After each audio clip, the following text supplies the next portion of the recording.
Welcome to the Wicked Podcast, where we read the business books you don't have the time for. I'm Marcus Kirsch. And I'm Troy Norcross. And we are your co-hosts for the Wicked Podcast. Lights, camera, action. You've got new toys, Marcus. You've got new toys today, don't you? What kind of toys did you get? Well, I got a new camera, and hopefully now you can see all my wrinkles and all my tiredness. And I'm gonna light this up so I'm gonna look probably 10 years, whatever.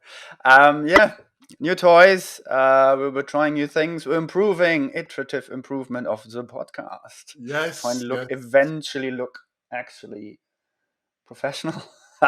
Come on. Don't push it too far. But whether it's professional, whether it's not, we've got great guests on the show. And who's on the show today? So today we're talking to Alan Moore and his book Do Build. It's also a bit of a follow-up, or this is his recent book. I first came across him when he wrote a book 11 years ago called No Straight Lines about the world's new complexities, and I loved it. So this time we're talking about Do Build to him, and it was a great conversation about beauty and other things. But what were your takeaways in your actions for our listeners that you pulled out of it? Yeah. So I really enjoyed reading the book. It was a relatively quick read. There are so many ideas in there that I'm absolutely passionately believing in, and yet I see them as kind of big obstacles to being able to implement. I think if I'm going to be giving advice to people, one of the things he said that I really loved was just sit for a few minutes and think about beauty and think about how you can bring beauty into your business. Think about more than profit. Think about people and place. And I talk an awful lot about kind of stakeholder capitalism and the like. The other thing that he pointed out was it's not just government regulation that's necessary for change. There are lots of companies and lots of individuals that are sitting on huge piles of cash that want to see change for good in the world. Environmental sustainability goals, ESGs, a number of other things. So I think if I'm going to give advice to clients, it's going to be like, I don't care what your competition is doing. I don't care what the government is doing. You, as a leader, you, as a business owner, can bring about this change. No, it's not going to be easy. Yes, it's going to be worth it. And I'll get off my little soapbox now. And you tell me what your takeaways were. Well, yes, I think my biggest takeaway as well was the general idea that we need to start telling that story more, which is a bit part of what we are doing here as well, right? So, and not being afraid to use words like empathy and beauty, but the real thing, and I'm gonna pick up on the similar thing that you said with around ESG. So I happened just to do a piece of research for a sustainability client of mine, and what this just shows in piles is a lot of evidence on the fact that B Corps and all these new companies who actually are driven by purpose rather than by profit, they're performing better. They're making more profit. Who would have thought that? So it's a great thing to hear that. Here's some examples. It gives you hope because we've heard about it on this podcast quite a couple of times in this episode as well. Is we need to change this, and there's a lot of ways to change it. There is a lot of people doing a lot of creative work out there, and they're doing amazing work. So I think some of the examples he's giving us, the evidence of, well, you can do this and you can do this, I found really great. So things like B Corps and others are amazing. Apart from the fact that we also talked a little bit about the example of the company that Brian Eno is co-founder that can sue countries now because their client as a lawyer's company is Planet Earth. And I know I heard it on a different podcast ad, but it's a good episode. So on John Richardson and the Future Notes, they talk about that in their special, which is great.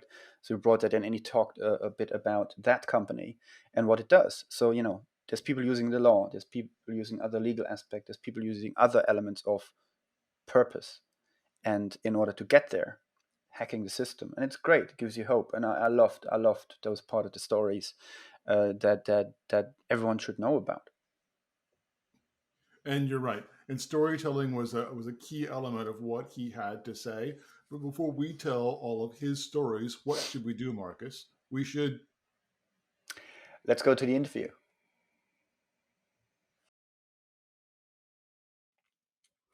Hello, everyone. Today we're here with Alan Moore. Hello, Alan, and thank you for making time for us. Well, thank you very much for inviting me.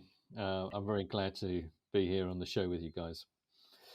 We're here to talk about your new book, even so I first came across your writings because of your previous book, No Straight Lines, which I really loved. But we're talking about your new book today, so let's start at the top. Please tell our listeners who you are and why you wrote the book. Well, my name's Alan Moore. I'm the founder of Beautiful Dog Business, and my interest is in how we can make businesses more beautiful in the world that we live in today. And why did I write the book? This last book, Do Build, really is asking this question about, I think, what does the world need?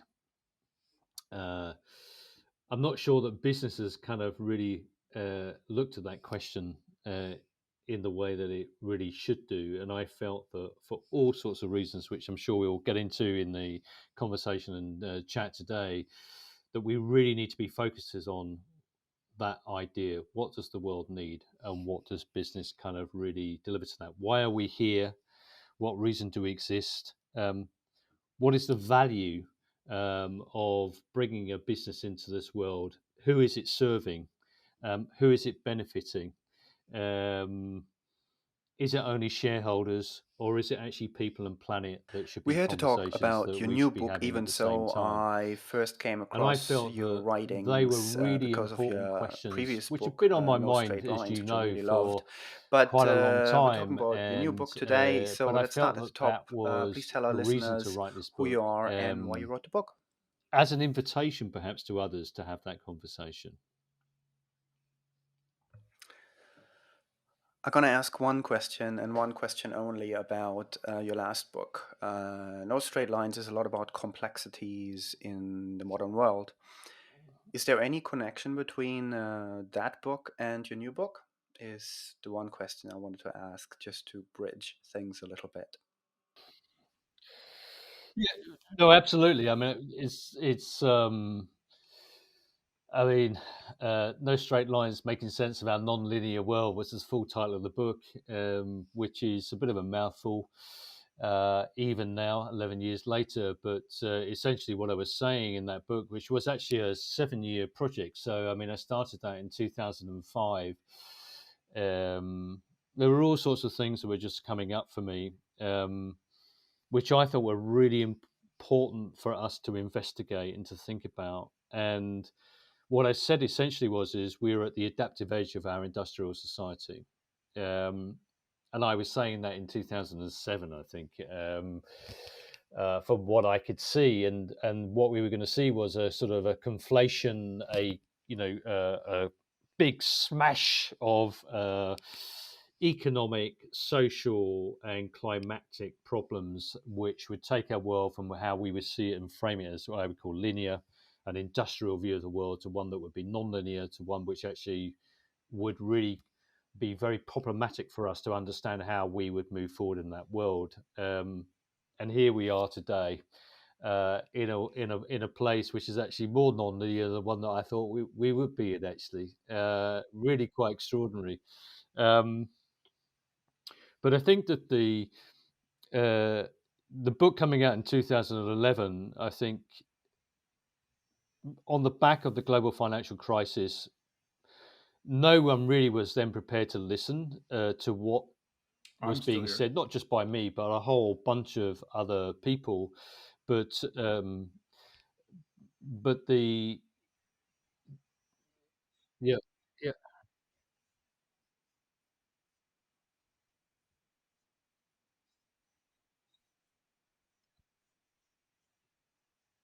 okay. I can't remember where I was. So it, so 2011, the book came out, and of course, the reality was is people weren't really interested in the idea of transformation, moving into a new place. They were really interested in how do we hang on to what we currently have. Um, and I think what saddened me in this last decade is we've almost doubled down on where we were 10 years ago. And I think the pandemic and all the other things that have gone on, the polarization of the world, have demonstrated actually that that economic, that social, and that climatic thing is really creating this extraordinary change shaping reality of the world that we live in, which of course has caused huge problems for the world. So I think there absolutely is a red thread between No Straight Lines and Do Build. I think maybe what I've done on that journey is to learn to become a better storyteller, uh, and I think that we really frame and shape our world through stories and through beliefs. If we can look at just what has currently happened in our world, even over the last 6 months, uh, the stories that are being told have got nothing to do with science. They've got nothing to do with evidence. They've all got to do with storytelling. And I think that what I've seen is that we need to be the storytellers of a world that could be better and has a better possibility of us all thriving in it rather than actually being one which is creating polarization and all the rest of it that we're currently seeing. So can I pick up on that? And I absolutely, first off, I want to say I really enjoyed reading the book, and I agree wholeheartedly with a lot of the sentiments within the book. And then I put on my skeptic's hat, and look at humanity such that it is. When you were talking about storytelling, I look at what's happened with Brexit and what happened with Trump and what's been happening with the pandemic, and there's very little critical thinking. There's very little looking at evidence. There's very little looking at data, factual or other. It's emotion, emotion, emotion. Everything is driven by emotion. Emotion, fear, emotion, anger, emotion, whatever. Mm-hmm. And I always kind of struggle with the fact that, okay, how do I, bring in consulting to an enterprise organization and help them without kind of at least acknowledging this level of fear and angst and kind of energy that supersedes, that trumps. I mean, I'm also a blockchain consultant, right? This whole thing with Bitcoin moved from a little bit of a science project to a cult to where it is now, which is between Ponzi scheme and religion. If Mm. you look at any of the data, there's no reason for Bitcoin to have any value at all, and yet it does. So how is this that we can move business from a capitalist, pure shareholder focus, where Mm. it's all emotion driven polarization, to a multi stakeholder kind of capitalist approach where you're looking holistically at people, environment, and everything else through storytelling? Mm. Well, I think that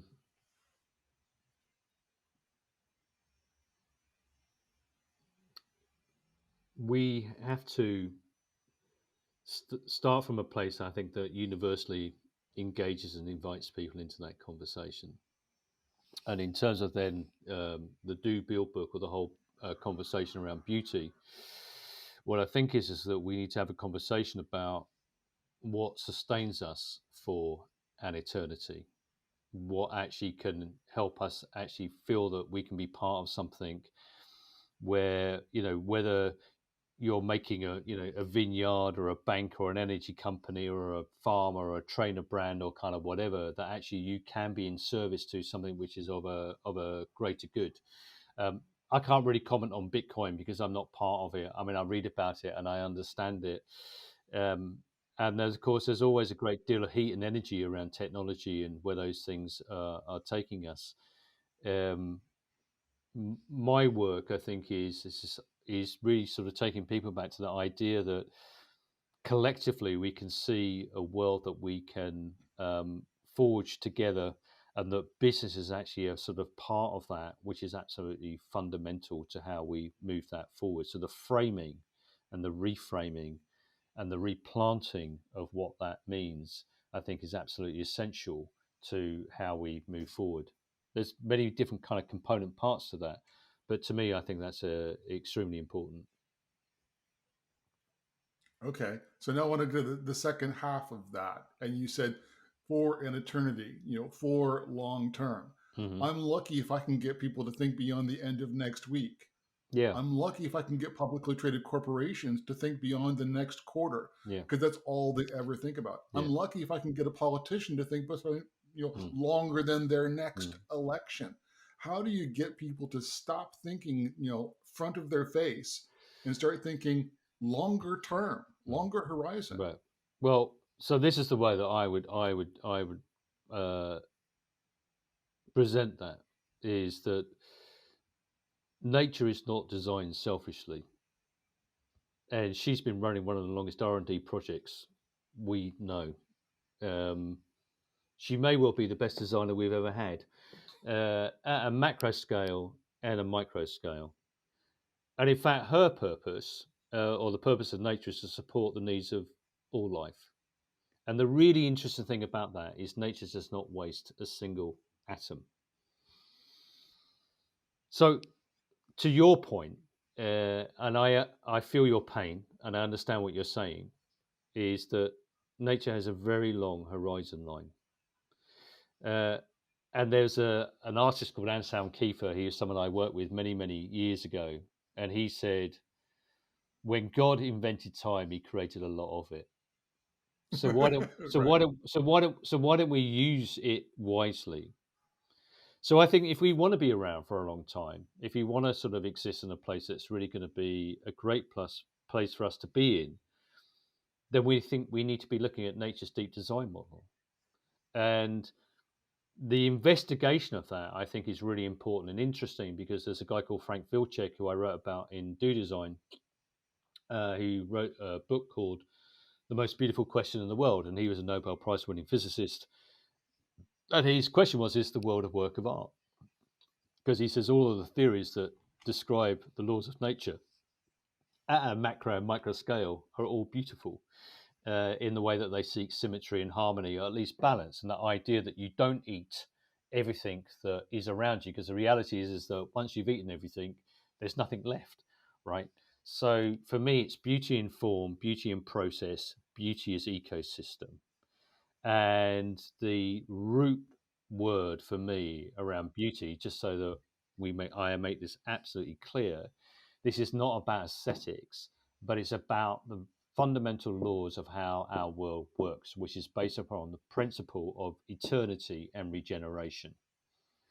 And I would also say, in terms of what you've just asked me, is Larry Fink, as you know, at BlackRock, is now already talking about the reality that ESGs, businesses that are investing in the environmental sustainable goals and all the rest of it, are already seeing a 5-point benefit benchmark above those that are not competing in that space in the same way.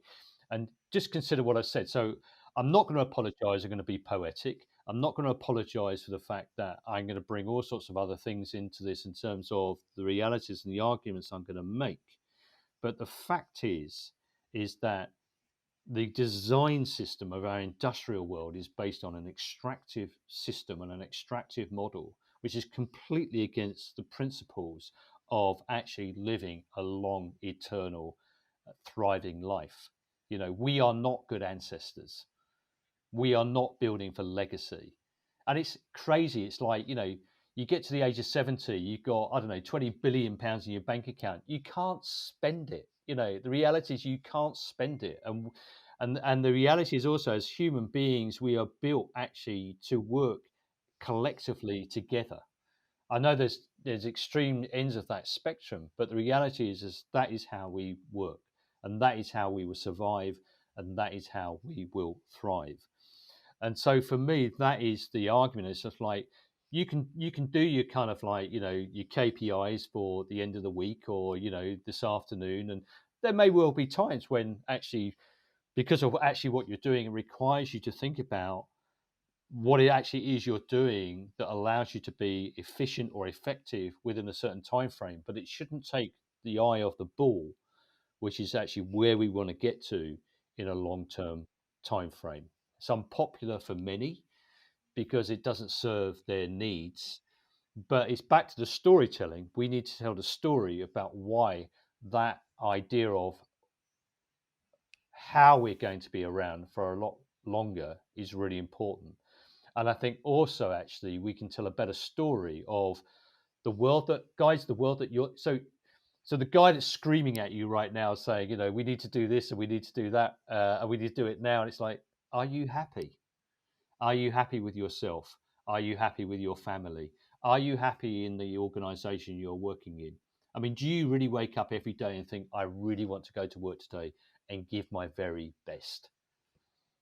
No, because actually what you're feeling is you're in servitude to something which is actually not serving either you in terms of meaning for me or the greater good of what is happening. And it doesn't take much to shift that in a different type of direction, is what I've discovered and what I believe to be true. Yeah, it's interesting you're saying that EMS and general purpose and approach of a company now is now so relevant in terms of value um, for the outside and how they're perceived. It has impact on clients and talent acquisition and so on. But could you elaborate a little bit more on B Corps, please, for our audience, who some of which might not know what that means? Yeah, well, I use it in the book as an example of a whole bunch of different ways in which we could think about organizational governance, and who are you answerable to.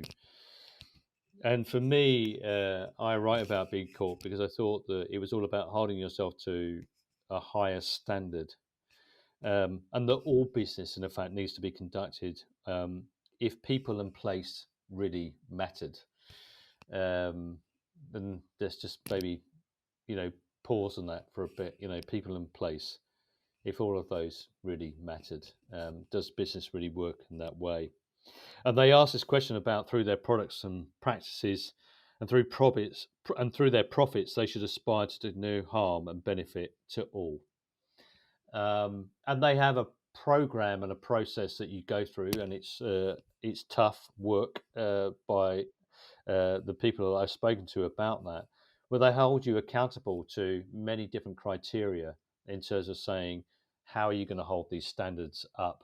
Um, and I think it's really important in terms of what they are doing. They're not the only one, but I think they show that there's a very different momentum and interest in the world of this idea of how business can do good in the world. And it kind of leads me back to what I wrote about in Do Build, which is referencing this lady called Iris Murdoch, who was a philosopher and a writer, actually based here in Cambridge, where she wrote a book called The Sovereignty of the Good. And I've always been very interested in the idea of the good. I think it comes from maybe my background as a craftsman and the practice of craft, where you are actually always in service to others, and it's something that I've never felt that I could really let go. And she says in this book that the good, or the seeking of the good, should not be the name of an esoteric object, but should be the tool of every rational man. And I really like that. I think that is a kind of like how you, yeah. She says that the good, the seeking of the good, should not be the name of an esoteric object, but should be the tool of every rational man. And that is how you bring the good into the world, right? And for me, it's I was in conversation with somebody else the other day and we were talking about this, and he said, "Well, that sounds like hard work," and I said, "Well, why shouldn't it be?" Um, And if we are here and we need to get there, that's going to be some work. And I said yes, but I could give you all sorts of examples of amazing companies, big and small, really big and really small, that have gone through that process of transformation. And the reality is that what they do is they bring the good into the world. But the reality is that in doing so, they benefit in so many different ways. To me, there is a cul-de-sac for the business of hate and the business of extraction and the business of doing bad things to other people. In the end, that karma rama will come back to you. It may not come back to you economically, but it can come back to you ecologically, i.e., as a friend of mine said, you can't do business on a dead planet. There is no planet B. So you can continue your quest for growth at all at any cost, profit at all and any cost. But the reality is there will be a consequence. There'll be an ultimate consequence for that pursuit of that profit.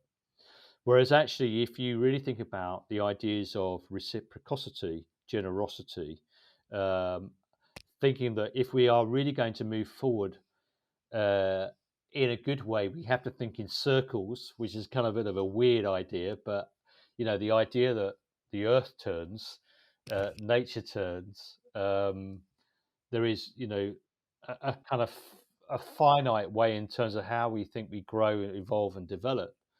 And this is the way that business has to kind of really re-engineer itself to play a role in that place, in that space. And I've spoken to lots and lots of businesses over the sort of the writing and the development of the book.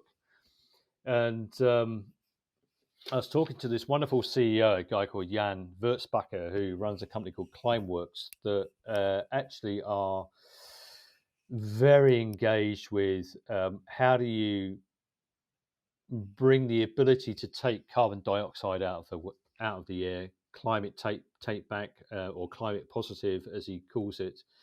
Um, and there's a number of things that I wanted to sort of bring up with Jan, and he says the battles we are facing are the stories about belief. So we don't tell a story about that we need to stop doing things, but every story we're telling is around we can do something.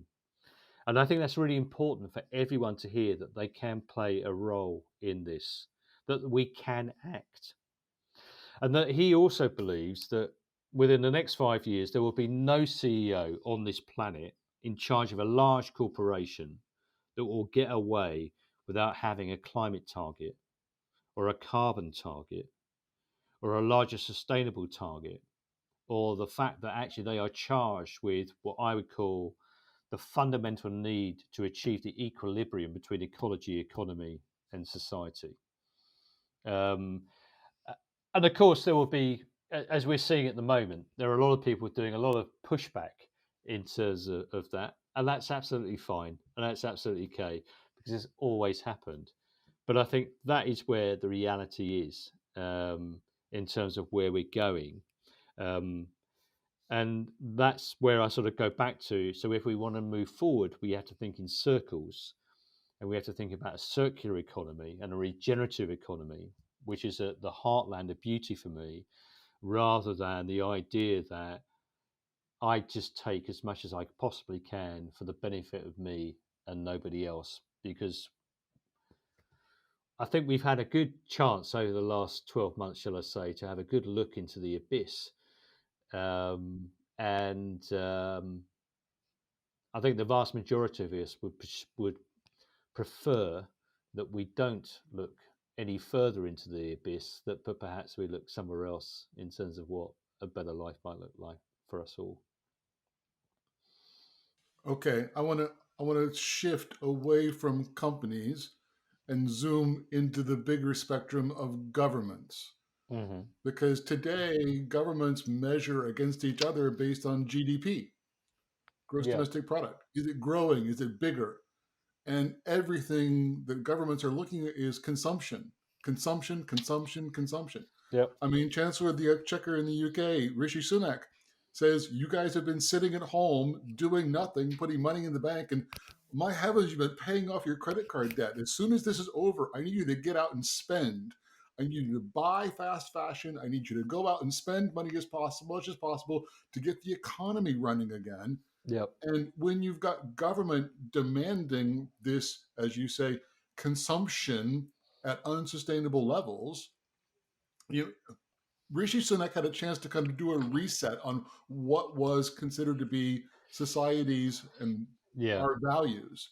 Is But it growth at all costs? Or are we going to look at people? Are we going to look at environment? Are we going to look at customers? And he's passed it up. How yeah, are companies supposed to fight against the demands of the government to grow? right. And I'm being controversial. I'm totally with you. I'm No, totally with you. yeah, no. But these are questions asking we're getting asked. I don't think you're being controversial, and I think it goes back to so the title of the book, "Do Build," how to lead and make a business the world needs, was really specifically chosen because I didn't talk about politics. I talked about business. Business is the engine of change. Business has the money. Larry Fink sits on a shed load of money, and institutional shareholders sit on a shed load of money. And if they decide that they want to change the conversation, and if they feel that their customers want to change the conversation, they will change the conversation. I think politically we don't have the Fair enough. leadership. We don't have the politically we don't have the leadership that we need, and it's why I say business is the engine of transformation and the engine of change. And from the conversations that I've been having, sort of in part of, well, beginning of this year, at the end of last year, I know there are some really, there are people actually. So there are people which are, one man bands, but there are people which are really big players that sit on big chunks of change that actually want change in this world, and they all understand that their assets in terms of their financial capital can make a huge difference. We hear a lot about the Koch brothers, and all the others which have a right wing agenda, that want to keep the status quo. Yes, they're out there, but there are a whole load of other people that are really pushing for something very fundamentally different. What Jan said to me from Climeworks again is that I have people coming to me say, "How can we make a difference? How can we make the change? We want to do this." And I think that it's okay at the moment that these guys. I mean, what we know is that all government, in many respects, is always 5 years behind the curveball. Let's just say Western democracy. I can't comment on other things, so I don't really have the political knowledge for that. But there is a group of people, I think, collectively, globally around the world that really want positive and enduring change, um, and they are driving for that. And in the book, I've put in 50 businesses that I said I believe to be beautiful, and a whole range of different scales, right up to a country, and there's cities. Which understand that they're not waiting for their politicians to set the agenda. We have Sadiq Khan here in London, the mayor of London. He's a very powerful man. Mayors around the world are very powerful people. They sit on some really massive budgets, and they have an autonomy which is very different to government. So, in some respects, there's a bit of kind of I don't know, flag waving from the government. And yes, they have the levers of power to a certain degree.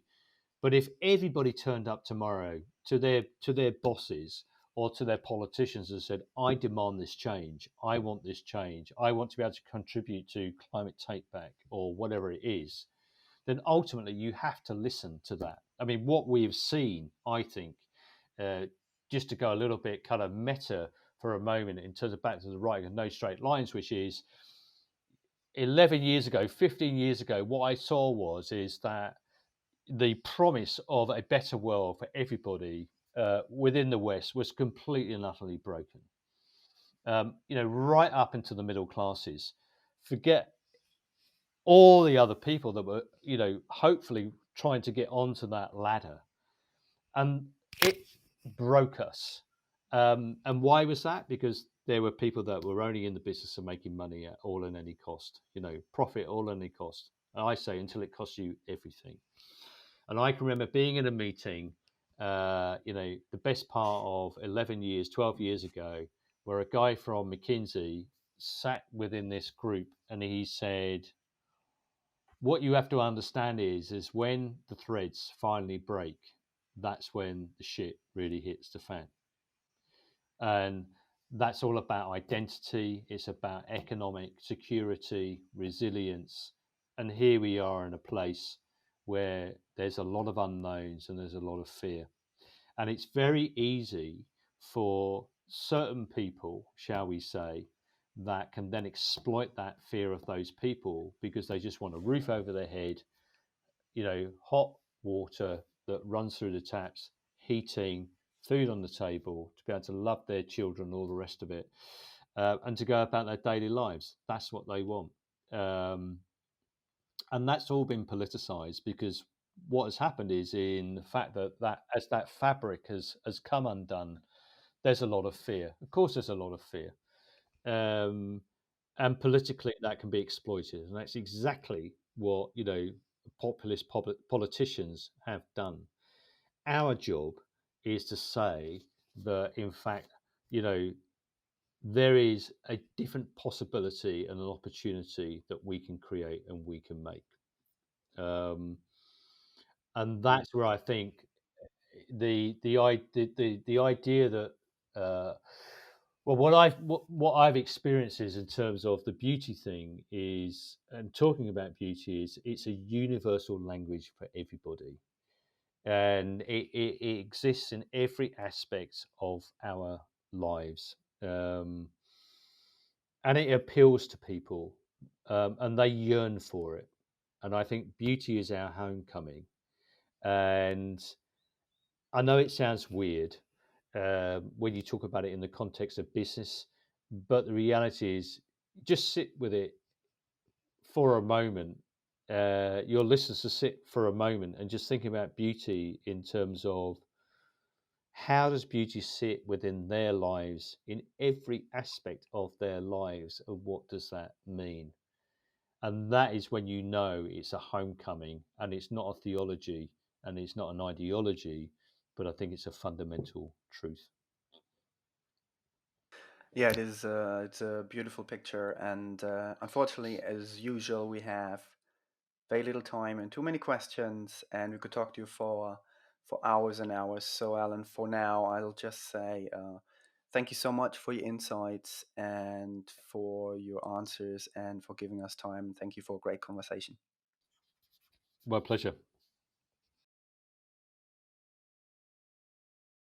You've been listening to The Wicked Podcast with co-host Marcus Kirsch and me, Troy Norcross.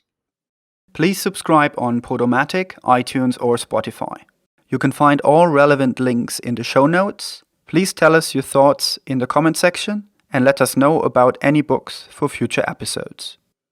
You can also get in touch with us directly on Twitter on @WickedandBeyond or @Troy_Norcross. Also, learn more about the Wicked Company book and the Wicked Company project at wickedcompany.com.